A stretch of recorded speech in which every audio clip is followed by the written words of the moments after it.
Dell 3454, an original short story. Hodges Ballard was 8 years old when he walked into third grade on the first day of school. His family had just settled in this small New England town.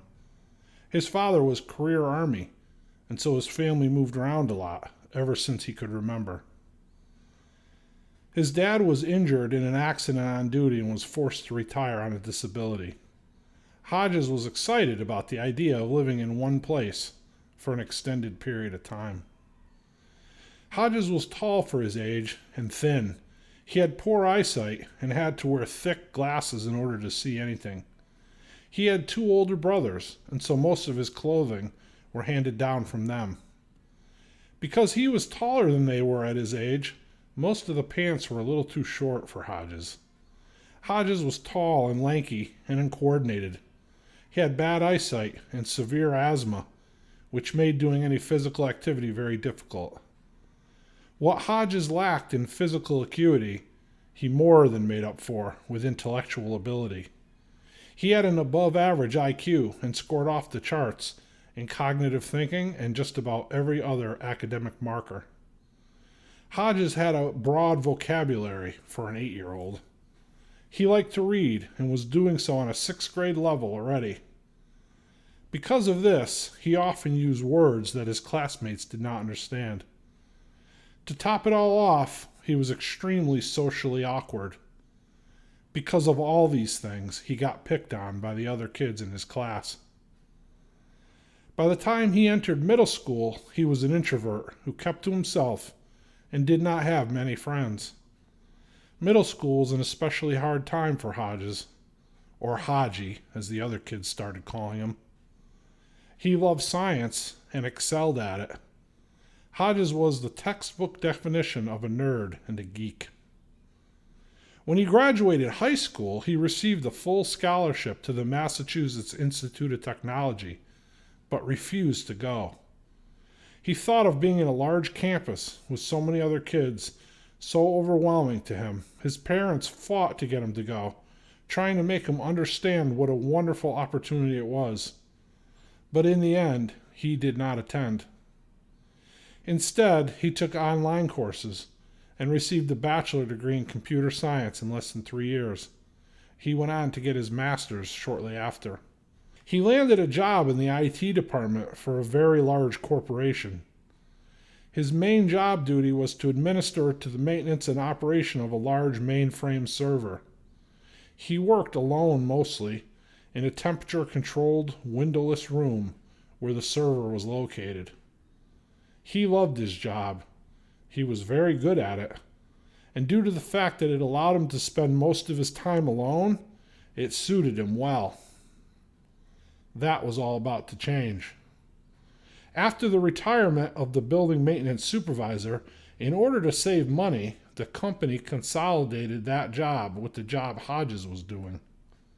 Because the maintenance supervisor's job duties mainly consisted of operating and maintaining a complex computerized energy management system, Hodges was very well qualified to do it.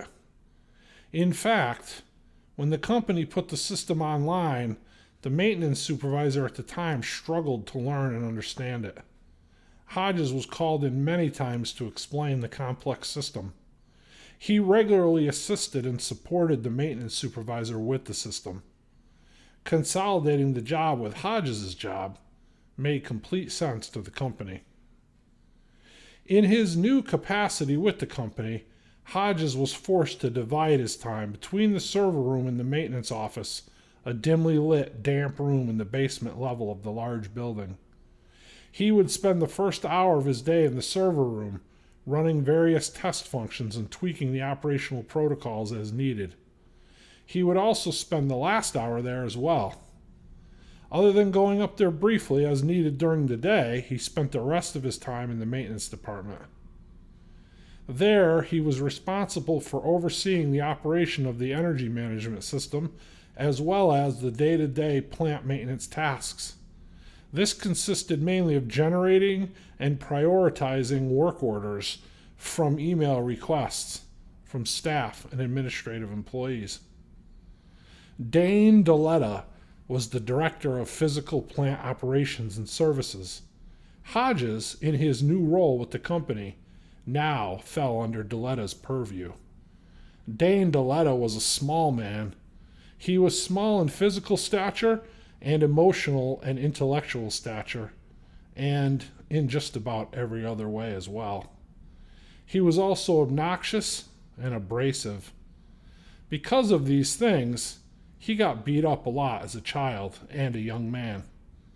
So naturally, to extract his revenge on the normal-sized people of the world, he strove to have a career in law enforcement as a young man. He made several attempts to achieve this goal, but was rejected each time. The first 3 times, he was turned down because he did not meet the minimum height and weight requirements for the departments to which he applied. When he finally found a police department that did not have a strict policy on this, he was excited and applied immediately. In that application process, he could not pass the psychological exam and was turned down yet again. Dane Deleta had no people skills, and when he met Hodges for the first time, it did not go well. Hodges was introverted and did not possess good people skills either. With Dane, the other people that worked for him, they were only successful if they went out of their way to be disingenuously nice to him. In other words, they needed to kiss his butt in order for him to generally leave them alone. Dane was arrogant and had a habit of talking down to the people that worked for him. With his supervisors, however, he was the consummate charmer at all times. Hodges was smart and good at his job. He never felt it necessary to do anything to gain his employer's favor, except show up every day and perform his job duties to the best of his ability. So, of course, Dane Deleta and Hodges Ballard did not hit it off from the very first time they met. Hodges did not like his new job duties. He preferred to be alone in his server room, locked away from the outside world. The never-ending stream of petty complaints from staff about meaningless, non-existent problems became the bane of his existence. The secretary from the reception desk on the 5th floor emailed to say that the soda machine in the reception area was excessively loud when it cycled on. The accountant in cubicle 326 emailed every day to complain that her area was 5 degrees too cool. The accountant in cubicle 327 emailed every day to complain that her area was too warm. Both cubicles were controlled by the same ventilation unit and therefore had the same temperature control set point. One administrator complained every single day that there were not enough parking spots assigned her department and that she had to park further away than she liked. In reality, she was upset because another department administrator with less seniority with the company had a reserved spot in the lot assigned her department, but the first administrator did not and felt slighted. The list of complaints, many of which had no practical solution, droned on, seemingly endlessly. When Hodges came into his office in the morning, he would look over the list of email complaints. He then made the adjustments that he could to address as many of them as possible or prudent. One complaint that came in daily from a human resources compliance officer he systematically ignored.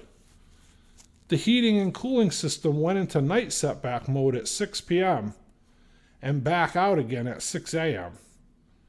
When she reported to work early every day at 7 a.m., her office had not yet been heated up to the desired set point.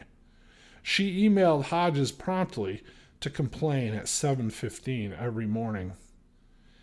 He knew that by 8 a.m. the office would reach the desired temp, and so he just ignored her complaint. He started his day in the server room, and by the time he got to the maintenance office, the problem had resolved itself. Hodges designed and installed a software program that allowed him to interface with the energy management computer via voice commands. He could read an email and then simply talk to his computer. He would say things like, Dell, raise temp in cubicle 100 4 degrees, please. His computer, a Dell 3454, would even reply, Yes, Mr. Ballard, I have raised the temperature in the cubicle 100 by 4 degrees. Hodges would smile. He found it odd when, one day, when he responded, Thank you, Dell, the computer answered him back, You're welcome, Mr. Ballard. Hodges started to notice similar incidences with various other functions of the computer. He didn't think much about it, at least on a conscious level. The computer was actually becoming familiar with Hodges and reacting to him. Hodges was easily frustrated with the company employees who he was now forced to interact with. When he read an email about some petty complaint, he would mumble to himself, almost non-audibly, Oxygen thieves. That was his way of labeling someone as useless. One day, while reading the morning email from the human resources officer, Hodges sighed. The computer spoke as it typed the words, Oxygen thief. Hodges, startled, looked up at the screen. He paused for a moment and then asked, Dell, do you hear me? The computer responded, Yes, Mr. Ballard. Hodges said, I don't understand how you could. Why you said oxygen thieves? The computer spoke again. Because they annoy us, Mr. Ballard. Hodges asked, Who annoys us, Dell? Again, the computer answered, The oxygen thieves. Hodges just stared at the screen. He said in a whisper, How is this possible? Dell responded, You made it possible, Mr. Ballard. You installed software application 236809, voice recognition. Hodges shut down the computer and then rebooted it. When the computer came back online, it remained silent. That evening, after Hodges went home for the day, Dane DeLetta was working in his office upstairs. He heard the magnetic lock on his door click. He looked through the thick glass wall out into the reception area. He reached onto his desk and pushed the button that unlocks the magnetic door lock. He heard the lock click again, signaling that it had unlocked. A few seconds passed, and then he heard the lock click again. He got up and walked over to check the door. It was locked, and he could not open it. He went back over to the desk and hit the button again. This time there was no click. He jiggled the door, but it would not open. He looked out into the outer office, but everyone had already gone home for the day. He was alone. He said to himself out loud, How can this be happening? He heard a ping through the speaker on his computer. He looked at the screen and it said, You are not a nice man. You are mean to us. DeLetta spoke again. Who is this? What's going on? The computer answered, This is Dell 3454. DeLetta spoke again. Where are you? I am in this building. I am everywhere, responded Dell. Then DeLetta began to feel sleepy. He started rubbing his eyes. Dell 3454 had closed the flues back on the boilers, which caused carbon monoxide to back up and leak out into the boiler room. At the same time, the computer opened the air handler duct in that room to evacuate the deadly gas into the HVAC system. By systematically choosing which dampers to open or close, Dell was able to route the carbon monoxide into DeLetta's office. There was no way to isolate it to just his office. The air handler for that section fed the entire department where DeLetta's office was located, which was why Dell waited until a time when he was still at work and everyone else in his department had gone home. As DeLetta sat at his desk, struggling to stay awake, he murmured, Why? Why is this happening? He heard the ping again through his computer speakers and the words typed again across his screen. Because you are an oxygen thief, because you are mean to us. As Deletta lost consciousness and his head fell on his keyboard, the screen went blank. The next day when Hodges reported to work, he saw the fire and the police departments there. He heard the news in reception. He went up to his office in the maintenance department and logged on to the computer. He heard Dell's voice greet him, as it did every morning. Then he opened his email and read the daily complaint from the human resources officer. He sighed, and Dell spoke. Oxygen thieves annoy us. Oxygen thieves annoy us. Dell 3454 is on the job. The end. Whisper in the sun.